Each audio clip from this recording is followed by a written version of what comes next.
Hello guys, આજે હું બનાવવાની છું ટેસ્ટી અને હેલ્ધી મિક્સ દાળ રેસીપી.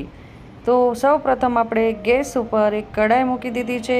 એમાં 2 પાવડા તેલ ઉમેરી દીધું છે. હવે આપણે એમાં રાઈ, જીરું અને હિંગથી સરસ મજાનો વઘાર કરી નાખ્યો છે. વઘાર થઈ જાય એટલે આપણે એની અંદર 2 થી 4 ટુકડા તજ, લવિંગ અને 1 લાલ મરચું સૂકું ઉમેરી દઈશું.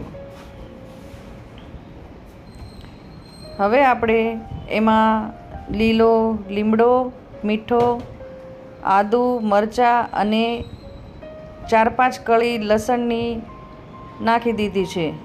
હવે આપણે આને ખૂબ જ સારી રીતે મિક્સ કરી લઈશું.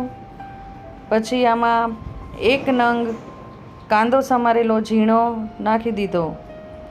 હવે આને આપણે સાતળી લઈશું. 2 મિનિટ સતળાઈ જાય એટલે આપણે આમાં 1 નાનું ટામેટું સમારીને નાખ્યું છે. હવે આપણે આને ખૂબ જ સરસ રીતે મિક્સ કરવાનું રહેશે. પછી આપણે આમાં કસ્તુરી મેથી નાખી છે, એનાથી સરસ ટેસ્ટ આવે છે. 1.5 ચમચી મીઠું, એટલે કે સ્વાદ અનુસાર આપણે મીઠું નાખશું. 1.5 ચમચી હળદર પાવડર, 2 ચમચી લાલ કાશ્મીરી પાવડર અને 1/2 ચમચી ધાણા જીરું પાવડર નાખ્યું. હવે આપણે આને ખૂબ જ સારી રીતે હલાવી લઈશું. બધો મસાલો સરસ રીતે મિક્સ થઈ ગયો છે એટલે આપણે આમાં બાફેલી મિક્સ દાળ એડ કરી દઈશું. દાળ થોડી થીક છે એટલે આપણે આની અંદર 1 વાટકી પાણી એડ કરી દઈશું. હવે આને ખૂબ જ સારી રીતે આપણે મિક્સ કરી લીધું છે.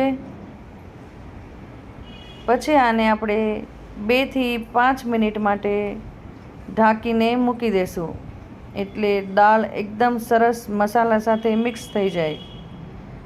5 મિનિટ પછી આપણે દાળ ચેક કરી છે. ખૂબ જ સારી રીતે બધો મસાલો મિક્સ થઈ ગયો છે.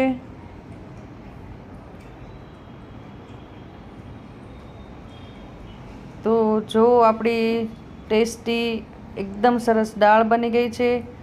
આપણે આની ઉપર કોથમીર ભભરાવી દઈશું.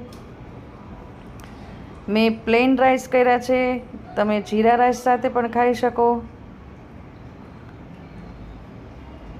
હવે આપણે ગેસની આંચ એકદમ ધીમી કરી નાખી છે. મેં પ્લેન